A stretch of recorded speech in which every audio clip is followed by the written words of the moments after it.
I like this. I like this SteamYard. I've never seen it before. Yeah, it's new. It's like something we've been just starting using. I do the show Monday through Friday now, actually every day.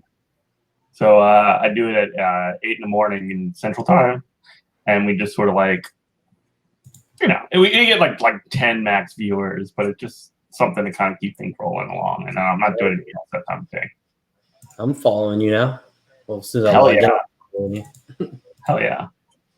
All right, let's kick this off. Good morning, comrades. You are listening to WHIV LP New Orleans 102.3. This is Good Morning Comrade. You can get more information, goodmorningcomrade.com. Today on the show, we have returning champion, the one, the only, the president of Local 668 of SEIU, Mr. Steve Catanese. What is going on, brother? Hey, good evening. How are you? Oh, I'm doing just fine. Having a good old time. Well, reading. So so this is taking place. We're doing recording as of Monday night on the 12th of April, and we just saw the returns of the Amazon Workers Union coming in, and got to tell you, not great news, folks. Not good. And I guess I wanted to kick it to you. Like, what are your thoughts on what went down up there? I mean, there was a lot of sort of misconduct that took place on the part of Amazon, obviously, but sort of like just sort of in general. Talk about what your thoughts on that sort of entire union drive and vote was. Well, I mean, like, it was kind of like a generational union election, right? It was such a particular moment. It is such a particular moment in America that I think the labor movement's looked at in a better way right now, right? So when you look at some of the recent polling data that's come out, I think they've shown pro-union favorability at least like a 30, 40-year high. It's like 70 or 80%. It's ridiculous. Yeah, it was getting really high up there. And I think having a drive for an election at such a one of the faces of what like modern employment looks like, right? Mm-hmm. Amazon, the way they do things, but like with the knowledge, a little bit of everything that goes on there. I think there was more of a spotlight on this union election than pretty much any election that I can, remember in my life, right? I can't remember anything like it ever. There was a couple union elections recently, attempts at union elections in places like, I believe like the UAW was trying to organize Volkswagen employees and, in the South before, and that had a lot of news, but nothing quite hit like this, right? Yeah, there was a Nissan plan in Mississippi a couple of years back too. That was a big deal, and it unfortunately failed. But again, Nissan sunk, untold sums of money into destroying this union drive, Yeah, and it made all the attention on this. Like I think that's one of these things that like really we have to take into account is just like how big of a spotlight was on something that usually there isn't blow by blow news about. Like union elections, right? Very like when we do union elections, it's something that you don't announce until there's the right moment to announce it. And even if you do, it's usually not press releases and things like this. Mm-hmm. This was thousands of workers one of the biggest employers in the country, one of the richest men in the world, and low-wage workers were trying to fight to get a union.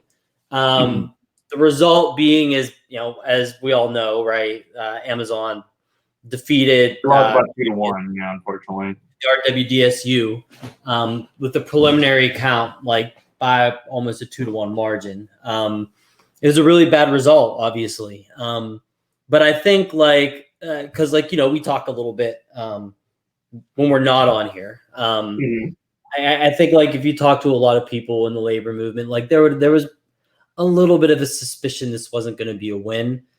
I don't think people thought it would be this bad of a loss, but I don't. It's hard to in the analysis, like we can point out some of the things the union maybe could have done better in certain circumstances, but it's hard to overstate just how high of a mountain they had to climb to overcome the amount of resources Amazon was able to put into its campaign and just the types of things that unions to win elections really are up against. It's like a really unlevel playing field. And so I think this put a spotlight on just how disparate the circumstances are for the two groups when you do one of these things. Yeah, no, totally. And like one of the things that really kind of like jumped out to me when this happened is not just like don't let me like undersell here, like just how many laws and like how many like rules or whatever like Amazon broke. Like that's they went like above and beyond and like broke every possible law to bust this union. But also one of the things that came out to me is that how much of this stuff is actually legal that they were able to also get away with at the same time. No, it's actually mind blowing. Even like I'm sorry, I don't mean to cut you off. No, you're good. Even like in terms of like, and I mentioned this on the program like endlessly. Mm-hmm. Even when things are like officially illegal, the fact that Amazon can get away with doing it with having such a small like repercussion or whatever means that's effectively legal.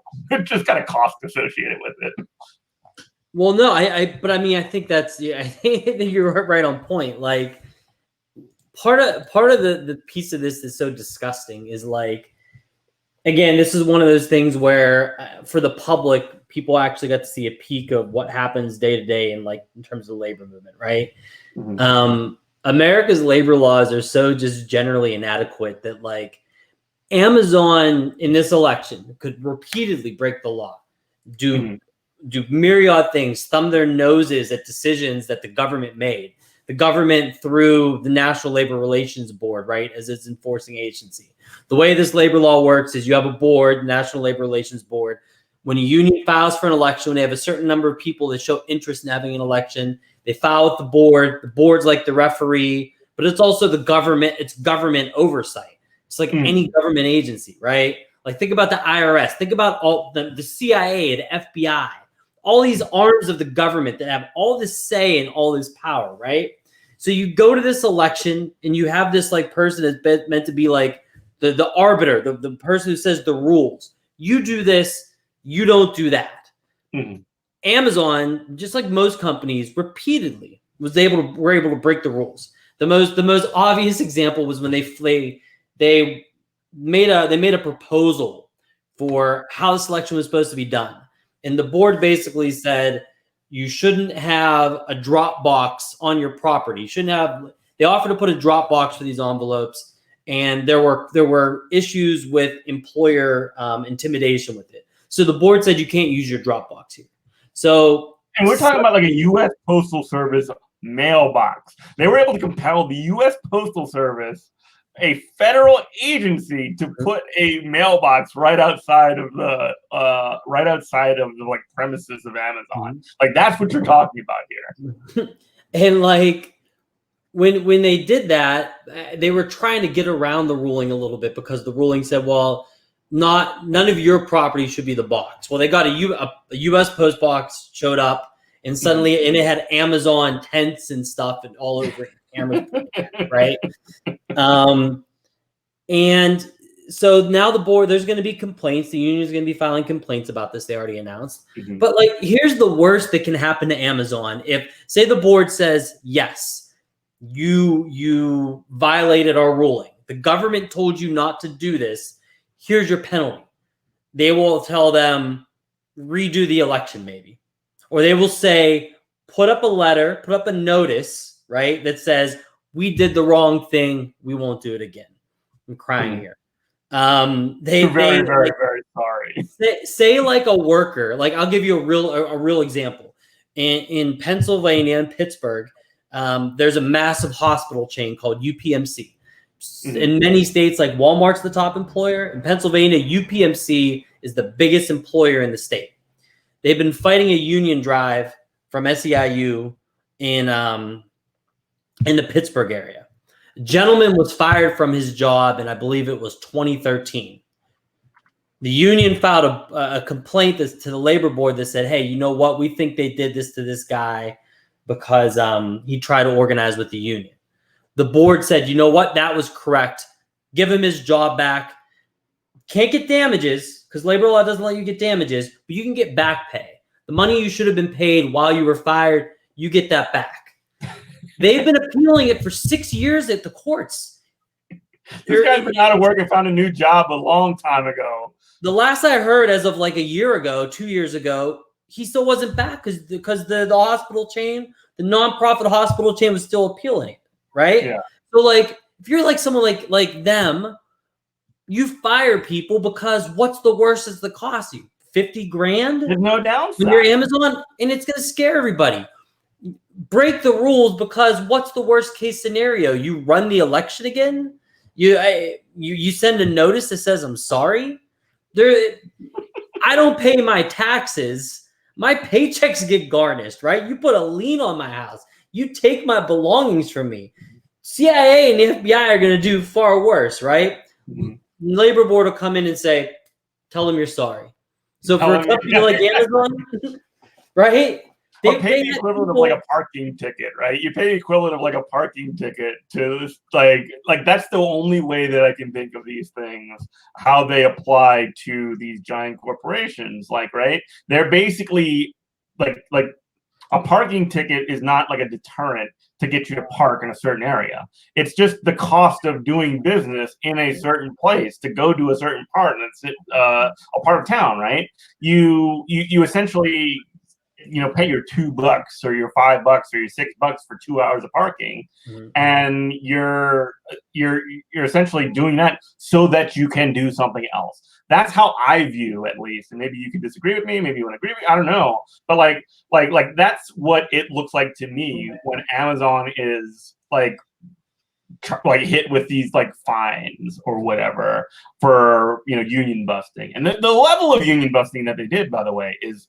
We can get into specifics, Zach, but I kind of want to hear your kind of like take on my analogy here. No, I mean, as a repeat parking ticket. Tough doing business, right? Yeah, I don't think you're completely wrong or anything like that. Mm-hmm. So it's just, I don't know. Have you talked much about the PRO Act on the show at all? Oh, we love to talk about the PRO Act on this show. We love the PRO Act, don't we, folks? Yeah, I mean, this is like the labor board, like when we're talking about these penalties, right? Like the labor board can't do much. If you're an employer, these people are going to pay this money, and the purpose is to get around this stuff and to win these elections by any means necessary. But if you watch that Amazon election and want to see a version of like a vision of a place where however you want to enforce the penalties, there are at least actual penalties that may prevent someone from doing something or may actually get a real penalty out there that makes a company like Amazon feel like it had to like pay its pound of flesh, if you will. Like that's why they're anti the PRO Act at this point, because it would actually have a little bit of accountability on them. Mm-hmm. Yeah. And so like essentially that would it's just sort of like to sort of like bring my analogy a little bit further, like that would almost be like raising the rates on the parking tickets. But essentially, like if you can make that prohibitive enough so that the companies don't want to do that anymore, so that they don't want to do union busting because it's like obviously there's a difference like in a moral equivalence between like parking on the streets in the city and like busting a union, right? There's a pretty significant moral like inequivalence there. But I guess what I'm trying to sort of like point out here is that like if you can get it to be reflected via the PRO Act, I suppose, in policy and in actual material means, that would be like the only thing that I guess somebody like Amazon would be responsive to, because they don't give a damn about whether or not like they're doing the right thing or they're doing the wrong thing. They have no moral code at all. No. They don't give a damn about. And I think, I mean, when they don't really have a moral code. It's just about how they win here, right? And how they protect their bottom line. Actually, it's interesting. I shouldn't say it's just about how they protect their bottom line. I this wasn't an original take for me, but I think it has a lot of merit. For someone like Jeff Bezos, I mean, we know what this guy's net worth is, right? How far into the billions it is. Mhm.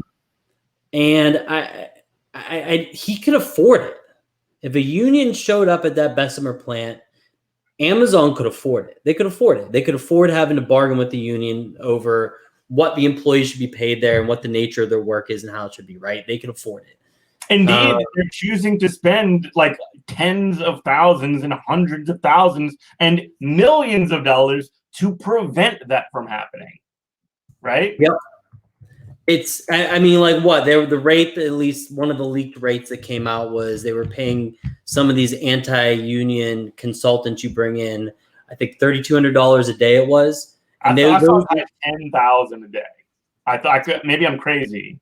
No, that might have I been would one. not be surprised if I was right on that.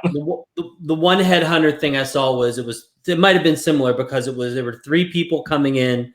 They were getting $3,200 a day, and their job was to be doing the closed meetings where they explain to the staff why you shouldn't vote union. So, like, How much I mean, is that an hour? By the way, what I wish I made, what I wish most of those workers made, right? But like, you know, on the two ends, like one. That amount of resources is something, you know, the union's money comes from member dues. It's not a profit making endeavor when you work at the union. You create a structure that's there to represent the membership, which costs money on its own, and then simultaneously you create a structure to try to bring more people into the union, right? And it only comes from the dues that members are willing to put into the organization. So there's no like, to the extent there you could look at like a stakeholder or a shareholder, it's your members. The members are buying into this thing and it's their organization, right? Somewhere like Amazon, the profit motives and the profit incentives in the market are inherently different. Like I talk about this with our members at our local all the time. Like we're a nonprofit, but we're very much a nonprofit. Like my goal at the end of the day isn't to like turn a profit at the end of the year. I literally are legally like barred from turning a profit. Like you literally can't turn a profit. We want to use our money in ways that like sustainably grow our union, right? Yeah. To do good by the members who are with us, and then to be able to be a vehicle for other workers to come in and be part of the same thing, right? Mm-hmm. That's it. Those are the band-aids. Represent workers and represent people who are aligned and give them an opportunity to join. So like you can't keep up with that Bezos style money. But like for Bezos, like even like I think that person was like kind of indicating the take I saw on Twitter. It's like a control thing. Like you could afford it, but does he want to be democratically accountable to somebody else in Amazon? You know what I mean? Like it feels like for the amount of money that these people invest, which wouldn't be surprised to see it was 7 or 8 figures. I really wouldn't.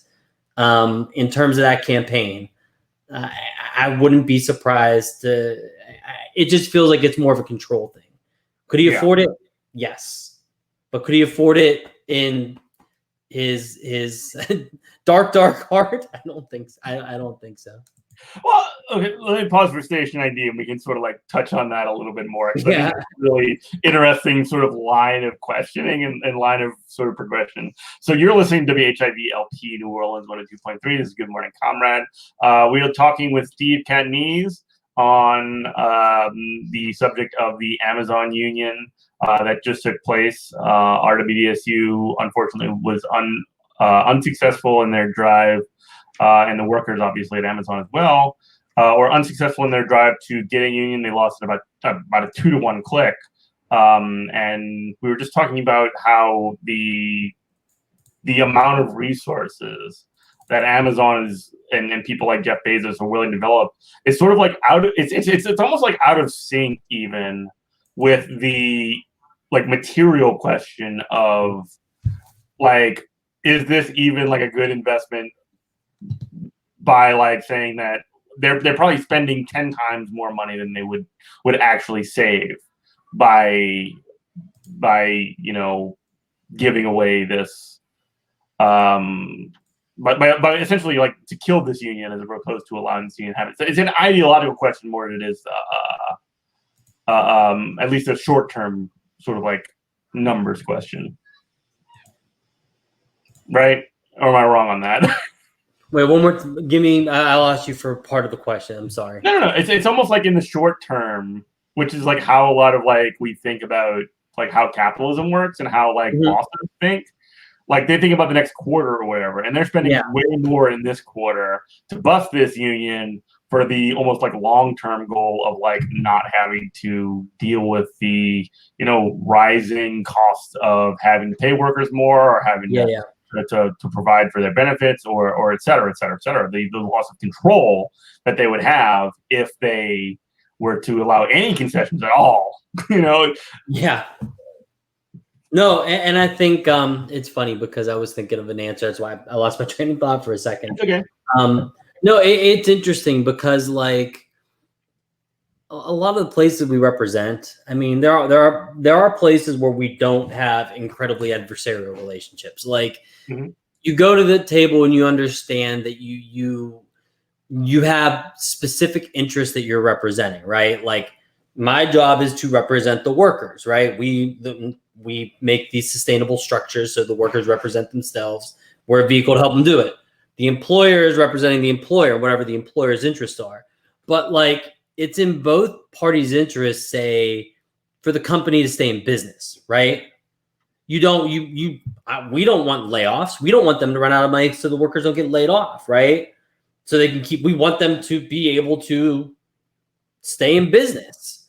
They do simultaneously as well, right? But it's that balance and how do you get to that point when it gets to like, when you get particular to these larger companies and things like that, like when it gets towards like these really like grotesque, like profit making endeavors where there really is this incentive to cut every corner possible. I think that's where the rub comes in. There are some like smaller, like ethical companies you run into where the interests align, or like say for us, because we're predominantly a public sector union, right? Like most of my workers come from like different versions of social services. So like during the pandemic, for example, we represent a lot of unemployment compensation workers, right? Like the employer here is the government or the unemployment office. But for a lot of the time, we've had this mutual interest in, man, the unemployment system's a mess. How do we collaborate to make sure it's funded properly and people can get their checks, right? That's the mutual interest here. And so like when you run into, if we were to run into, say, an office where they were like, actually our job's going to be to like not let poor people get their checks, you're going to run into this thing. But it doesn't inherently have to be this way in every interaction. They're always going to butt heads. It's just about the lines and how I think directly you're butting heads. Yeah. in this modern form of like how capitalism works in America, it's you just get incentivized to make the worst decisions. I wish I could. I might have to go troll and find the headline on Twitter, but I know there was a story that just came out the other day of a CEO who got like a 10% take home increase during the pandemic, and he laid off a bunch of his workers. You're incentivized, right?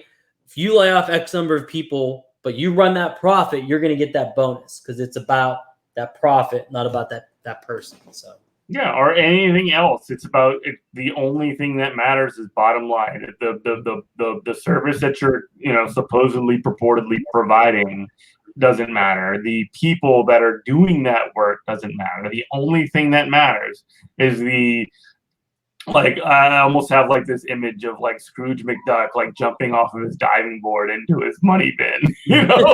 Like that's the only thing that does matter. No, I wish it was that whimsical. At least I like it. True. Give my billionaire some whimsy. I'll feel a little bit better about life. That's but true. Yeah, the union elections are tough. I mean, especially with Amazon, it's interesting because like even as an advocate for the labor movement is again that's my life. Yeah. Like I'm never going to say like we're the most perfect institution in the world. Like we're an institution that's here because of a need. And there aren't many other structures outside of what we are that are able to address some of that need to provide for people at the workplace. But it just takes a tremendous amount of work and effort to be able to provide unions to new workers in America. And again, that election, it's going to be studied for a long time. And I think it's going to be studied in a way that, like, because there was so much focus on it, right? You're going to have a lot of resources and a lot of blow by blow and behind the scenes that come out in a way that normally don't. Like, so many elections die before they even get the cards in. Like, again, for anybody watching, like, the process to go into a union election, like we're talking about with Amazon, is enough people have to sign interest cards. And if enough people sign interest cards, then the union files for an election. When the union files for that election, then the labor board, whether it's your state labor board or your federal labor board, they'll go through this big process of setting it up. It's a multi-month process, but there is a lot of work the union usually does or has to do before you even file for that election in the first place, right? Like there's a lot of very, very quiet work, but detail-oriented work and intensive emotional work that happens even before that point. And then once the election happens, that's when the union, like that's when the employer is 100% going to know. And then all this stuff that people saw happening at the Amazon election came into play. One of the most interesting things it's getting a little bit more attention is that, you know, when the union goes in and the union files for an election, they're targeting their universe. Like you're trying to get a list of all the people that are there, so you know who you're going to try to represent, and you talk to people. You talk to the workers there. The workers talk to their coworkers. You try to get an idea where everybody's at, right? When the RWDSU filed for this election, they had an idea of a universe of about 1,500 workers. Within that universe, they had enough cards, they had enough things moving. That's what they wanted to do. When they got to the board, Amazon said 5,800 workers is actually the size of this workforce. Yeah, which is like 5 times or like 4 or 5 times the size of the original amount of people that had been organized around, essentially. Yeah, and to your point, they were organized around, right? So what this does when RWDSU quadruple the universe.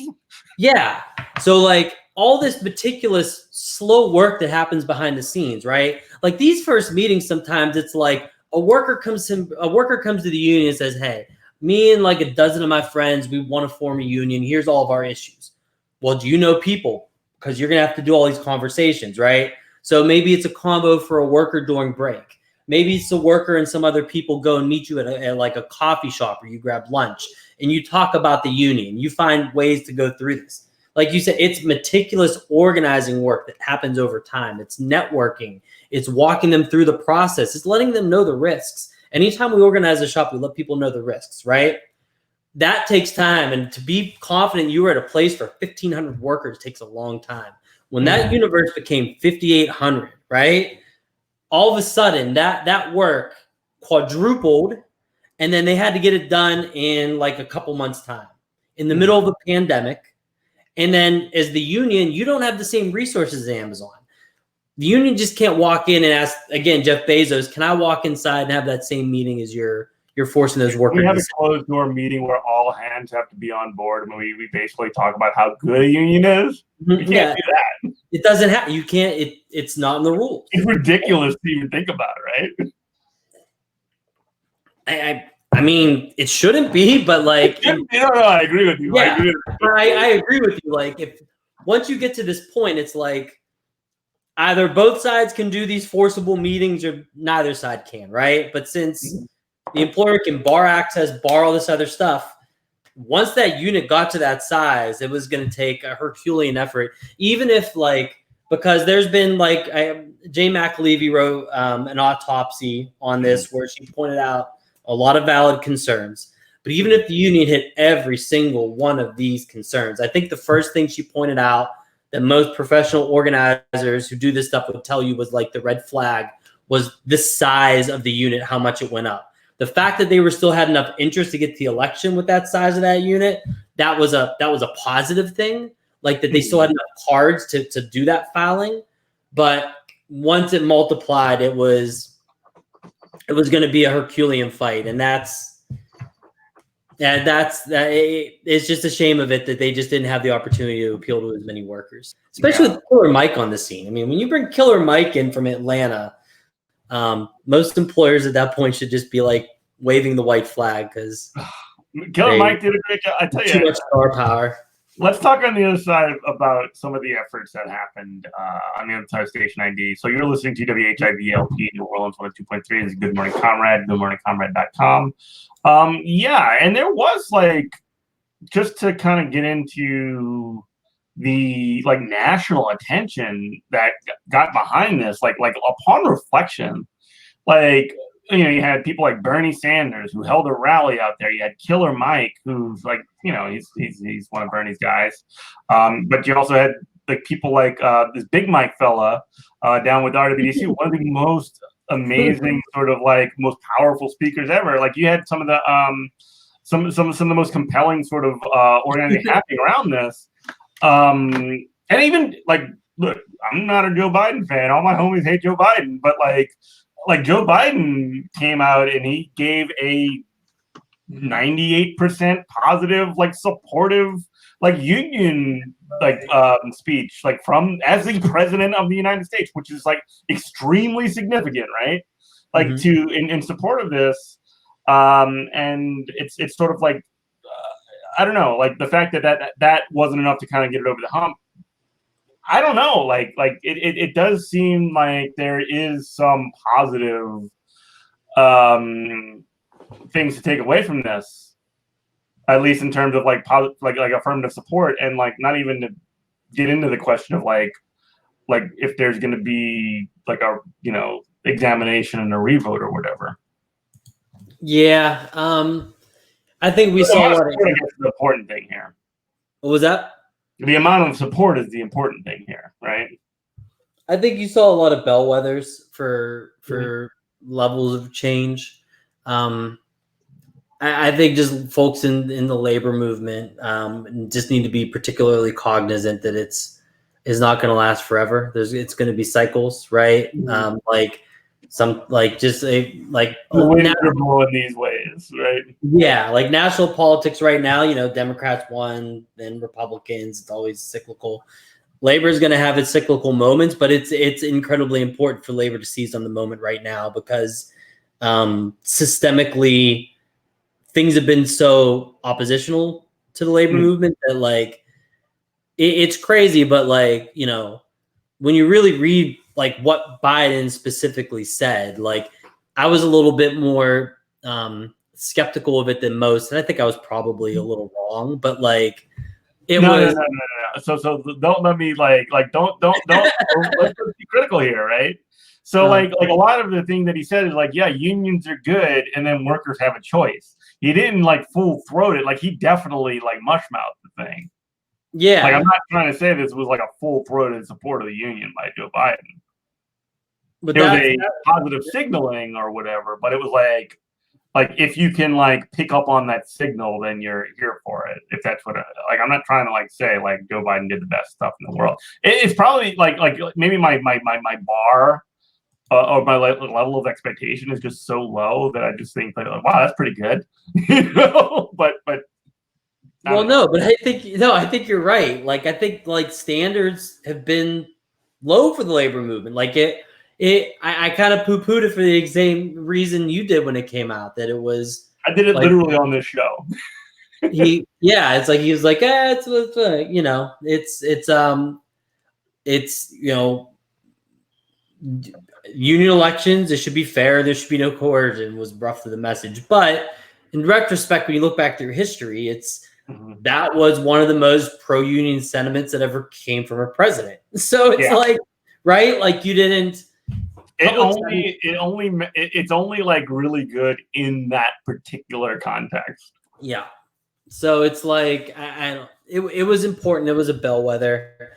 I in the sense that like it indicated a different level of openness, and I think like if you read between the lines, it was kind of clear what he was going for. But at this point, I mean, I think labor is going to have to just push incredibly and exceptionally hard to try to get the PRO Act passed or get some type of legislation passed, because you only have so many moments.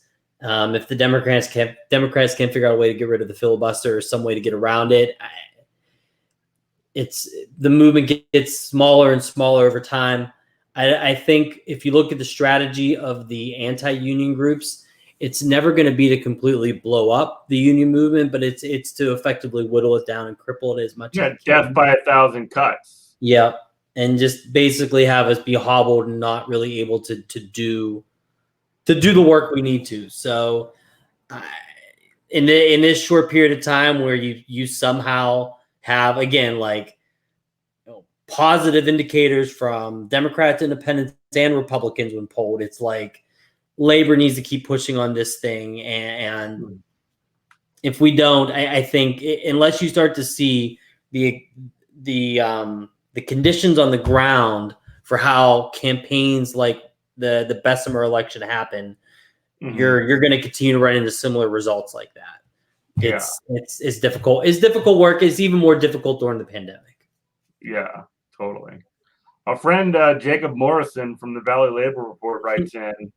He says, in Alabama, coal mine CEOs got a raise while they first offered coal miners more pay cuts and negotiations after record-breaking production and profits. Just absolutely like ridiculous and sort of, disgusting how that sort of plays out, right? Yeah, it's typical, right? Your incentive is if you can get that profit to the level you want, the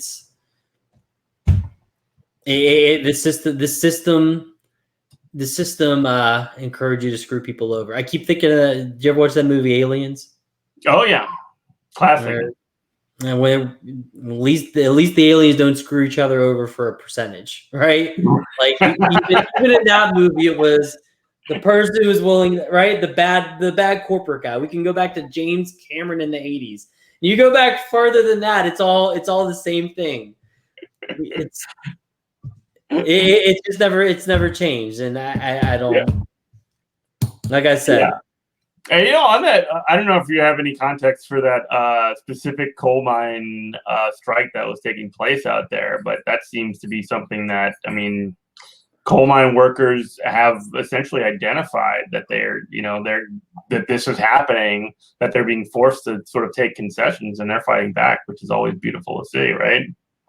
Yeah, I don't have a ton on the ground outside of just the general conditions you see with the mine workers, and they've become an incredibly strong and militant union. So I know they turned down their first tentative agreement, I should say, since the strike started. So it seemed like they're holding out for more at the moment, and it's one of those unions that's had to develop a level of militancy just because of how basically life or death so many of the battles have been for them. You know what I mean? Yeah. The thing about and like, I don't know if this is necessarily your wheelhouse, but this is sort of like, Jacob says they voted down a TA to continue the strike. Yeah, exactly. And I kind of like think sort of about the future of those kinds of jobs. Like, especially, and we didn't talk about going in this section, but I think it's at least interesting to noodle on, like, those kind of jobs, how they sort of like fit into this sort of like Green New Deal sort of situation, and like what the world's going to look like. Because like, obviously, you don't want these, hundreds of thousands, if not millions, of people who work, in these mines to like lose their jobs. There needs to be somewhere for them folks to go if there's going to be a huge like change in the way that we do things. I don't know. This is one of those things that kind of like is one of those like 5-head questions. You know what I mean? Well, no, I think you're right, and I think it's difficult in the labor movement too, because there's the nature of the work is so much different for so many different types of workers, right? We talk about those material conditions, like it's not just economic, but it's like the nature of your work you do. I mean, at SCIU, we've endorsed. I don't know if it's specifically the Green New Deal, but it's basically a lot of the pillars of it, which is looking at what the jobs of the future look like, and making sure there's good union jobs that are part of that. And the phrase we use a lot is a just transition. Yeah. And like, the concept is, and this is something, again, there's not orthodox agreement across the labor movement. And we talked to a lot of the workers that would be impacted in places like coal and elsewhere as these transitions happen. Their concerns are incredibly fair and reasonable and right. But kind of like what the lens we've looked at a little bit is like, these changes happen. If climate change keeps going in the way it is going to be predominantly communities of color that are disproportionately impacted. But then as the changes happen, what we've seen in the past is, the folks of the new liberal corporate leader, like a Jeff Bezos or someone, again, is going to be the type of person that jumps off of profiting off these things. They're not going to be thinking about how do you provide a good, long-term, stable job, a union job, a job where a worker has a voice and has a path to a career, and all those benefits that, the mine workers working in the mines, like they know harder work than that shit, right? Yeah. You look at it as a good job. Someone said to me before, like, it wasn't inherently a good job. Like, the union got in and fought for a bunch of benefits so that, like, when people left the job, you at least got something. It wasn't just, oh, we opened these mines and we treated all these workers, these American immigrant workers, well. They were exploited. You had to fight for everything, right? Right. And this exact same thing, there's going to be a transition at some point. It's happening now. And there's no guarantee that workers are going to have a say and a voice in it or be brought along. So it's, nothing's ever going to be perfect, but it's, I mean, I don't know what you think, Jeff, but it's like, go ahead. So my thought is essentially like, there is going to have to be at least some kind of like transition that happens, but like in order for like broader like labor or whatever, specifically these mine worker unions to sign on to a Green New Deal, like the just transition of jobs is a prerequisite. It's not like a condition. Like this has to happen for the Green New Deal to happen. If you don't have that, then you don't have a Green New Deal, essentially. Like, right? Like you cannot sell out these workers that have been like busting their ass their entire lives and basically say, oh, yep, sorry, you don't have a job anymore because we have just evolved beyond you. That's just not how it works. Like who, like if somebody said that to you in your job or whatever, like how would you take it? I probably the same way, right? And like I think for a lot of folks, like it's not unreasonable or it's not like just anxiety. I think part of that joke too was back when, during the tech bubble and stuff, when workers were getting laid off, everyone said, "Well, just learn computer programming." It's computer programmers. Learn how to code. Yeah, learn how to code. How many coders are independent contractors right now, right? Or as you're starting to see, there was an election win at it wasn't Google itself, it wasn't direct Google employees, it was contractors that are affiliated and assigned with Google, right? I think that even happened in Pittsburgh itself with the steel workers. So it's like these jobs still need protections. These jobs are still incredibly tenuous. And I've had workers in tech reach out to me about organizing, and that's not our specialty, but like would walk through what you have to look at, what it is. So sure, learn to code, learn to tech, learn technology. Excuse me, learn to tech. That sounds real brilliant. Learn how to tech. Learn how to tech. That's cool. No, you said it the right way. Learn the internets. Do the computers. But even if you learn all that stuff, it's not like you're always going to be in a position where you have complete control and stability at your workplace. Even these, whatever the next jobs are, it's still going to have the same fights, at least the way things are right now. Yeah, exactly.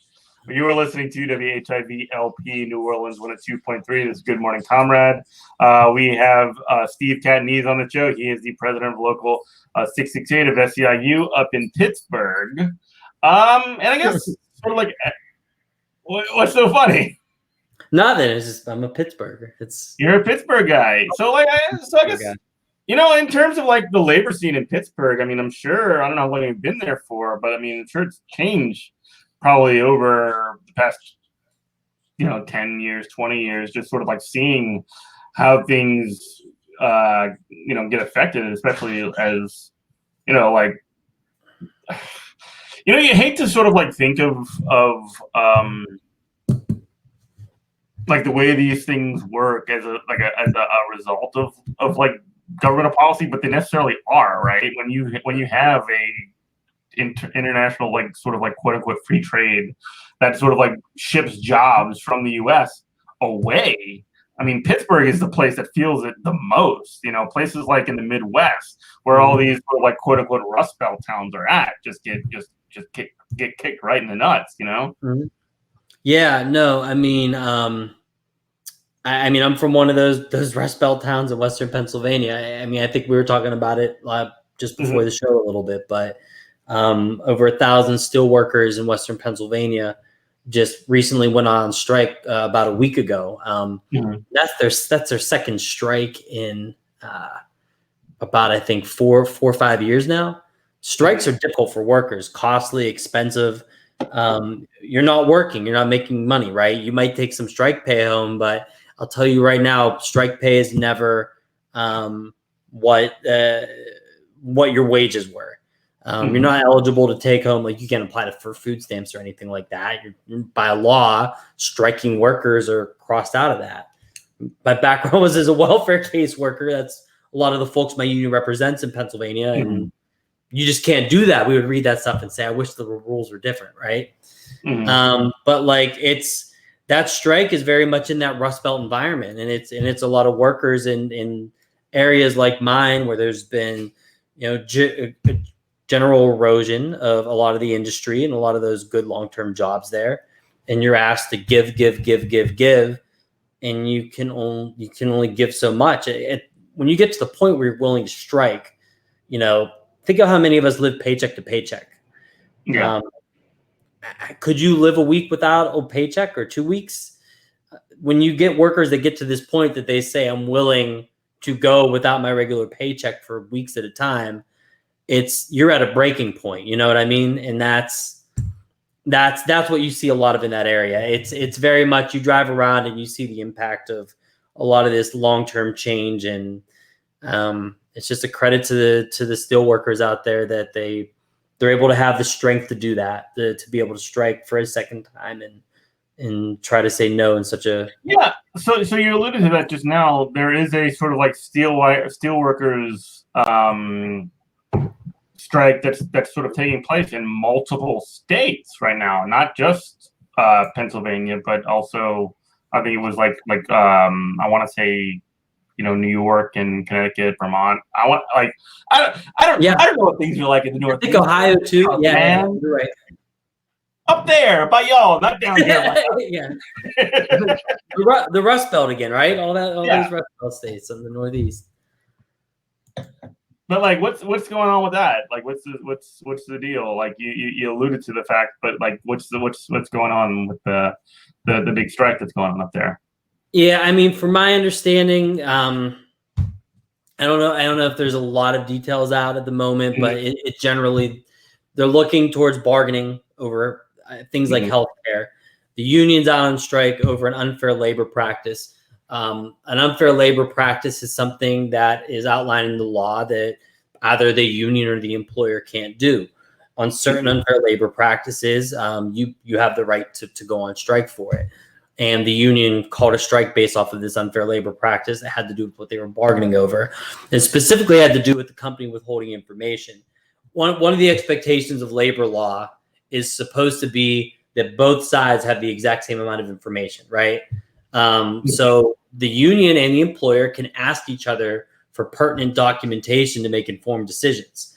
So the union saying it's basically not being given the correct whether it be financials, whether it be other documents that it can use to make an informed decision about what the company is asking it to do at the table. And it's basically asking them to close their eyes, walk into the dark, and make a decision that could impact their lives and their families. And that's, when that's where they're drawing kind of the line at, no, we want you to make this decision, but we're not going to give you all the details you need to be able to reflect on it. Again, it's one of those things that pushes you to the line. And the fact of the number of workers, calling a strike isn't easy. Workers are individual people. People don't, the worker can, if the union calls a strike, workers, the term is scab. People cross the picket line sometimes.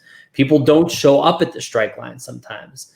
The fact that they're able to pull these strikes off and have people there regularly picketing, most people voting in favor for these things, and even if they're not, still abiding by it.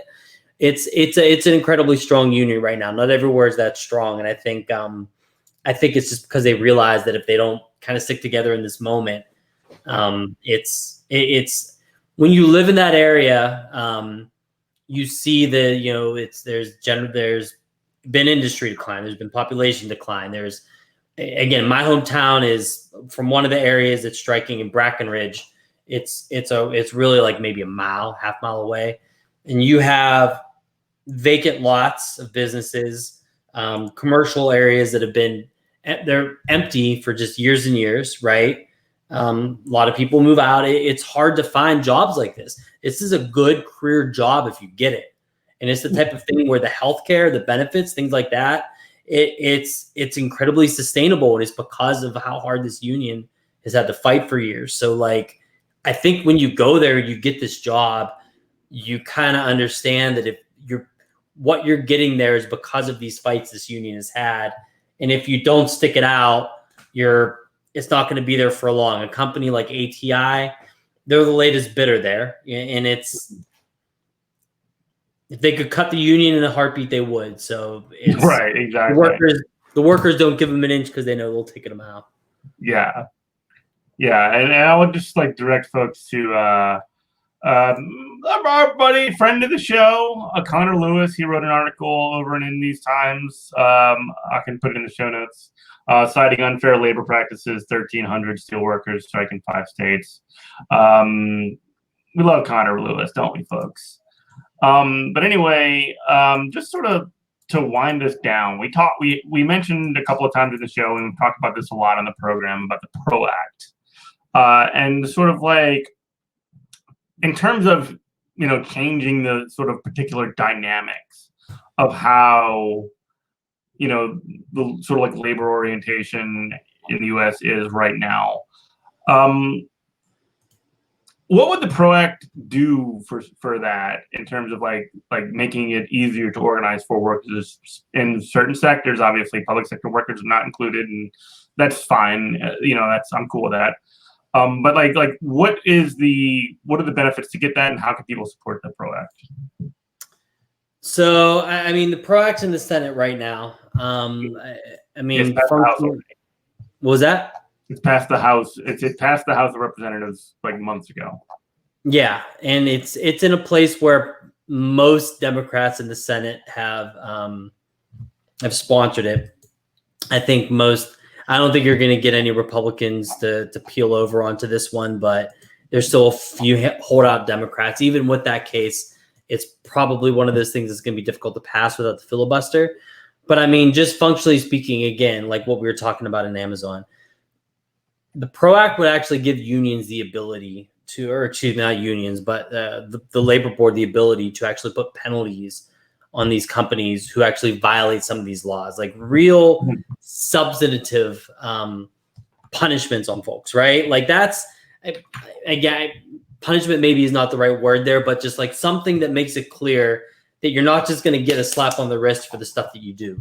A lot of the work in there as well, it basically is making these right to work laws, which were basically they were used during Jim Crow. They originally were used during Jim Crow in the South to break unions so that, a lot of the black and brown workers at some of the jobs that wanted to join unions didn't have the ability and the resources to organize.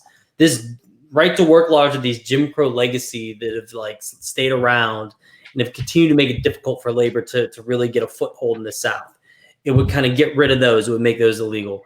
It would give the opportunity for a lot of the more exploited workers in the country, independent contractors, everyone from like those coders and programmers we were talking to people who are in gig work, like driving for Uber or Lyft, or freelance writers, which I used to do. It would give them more ability to not be misclassified by the nature of their work, which is often very easy to happen. Last time I was on, we spent a lot of time talking about how wrestlers are probably misclassified at WWE, right? That they have these very exclusive contracts, but that's so the McMahons can get away with not paying all those typical payroll taxes, right? Mm-hmm. PRO Act would make a lot of these things more difficult. So it's not surprising to see that groups like the Chamber of Commerce, who represent businesses, have been very opposed to this, because they know it would shift the balance and give workers a lot more power here. Make it easier for workers to join unions, make it easier for elections to happen, and make it harder for companies to break the law when its workers are trying to get a collective voice together, right? So frankly, at this point, like it feels like the one way to get this thing across is to get Democrats to just finally cross the Rubicon and kill the filibuster. Mm-hmm. The filibuster's got to go. If the filibuster goes, things like the PRO Act are able to pass. We're able to actually change a few things in this democracy before venture capitalism tears us apart. Yeah. Well, I hate to say this to you, my friend, but you invited the vampires into the house. You mentioned wrestling just a minute ago, and this was just WrestleMania weekend just passed us by. I guess sort of like throwing down the sort of like labor side of wrestling is fine too, but just sort of like general thoughts on wrestling just on the way out. Because I know you and me and our friend Diana are just like big old wrestling fans. Like, where are you at? What's going on with all this stuff? Just wrestling in general? Yeah, wrestling in general. Let's talk about wrestling for 5 minutes. I watched a little bit last night, the last 2 nights. I haven't been following super deeply as recently, but as a longtime fan, I was happy to see Cesaro get a nice WrestleMania win. Just guy who's like an amazing performer and like a physical freak. Ridiculous. He's ridiculous. Just amazing things he's able to do, and it was good to actually see him get a moment in the sun. I don't know. I think whatever they've done with Bray Wyatt and the Fiend gimmick they burnt him alive because he's invincible. He was burnt alive. They literally had Randy Orton burned him alive, then he disappeared and came back, right? Mm-hmm. And then they had him on this match and he looked like he was invincible, and then Randy Orton hit his move and he pinned him 1, 2, 3. All he had to do was get distracted. Now what it was, the distraction was the 3 count. I saw the guy get hit with like 10 finishers from Seth Rollins and a sledgehammer in a toolbox, and you couldn't pin the guy. But he sees what's her name dressed up like Harley Quinn, and that was enough for the. Sorry for the spoilers. It's fine. I don't know. It's wrestling. I shouldn't get too mad about the booking. What did you think? Yeah, I agree from the perspective that like I watched both nights of WrestleMania, and the Saturday night was really kind of good from the perspective of like Bianca Belair and Sasha Banks had a absolute banger of a match. 2 absolutely amazing wrestlers just had it just kind of like tore the house down. That was really cool. Beyond that, like, I don't know, it's just sort of like last night was just a bunch of like people just cheating to win, or whatever. Like people running in and like beating up other people, and that's how it happens. But I don't know. I kind of like get like fascinated by how wrestling worked, especially in the COVID era. Mm-hmm. Like, it just doesn't make any sense. Like the idea, just sort of like in a very, very general sense, that like you're doing this show that's and WrestleMania, I suppose, was different because it was the first show back in front of a crowd in like a year, right? But the fact that they had been doing shows without a crowd for a year, it's just like such a weird time to be in terms of watching that particular sport, if you know what I mean. Yeah, or it's almost like there's like a like there has to be some kind of readjustment that has to take place. I don't know. No, it's even in that weird Thunderdome, you know, like it was just so dystopian looking. It looked like an episode of like Black Mirror. They called it a Thunderdome. I know. Yeah,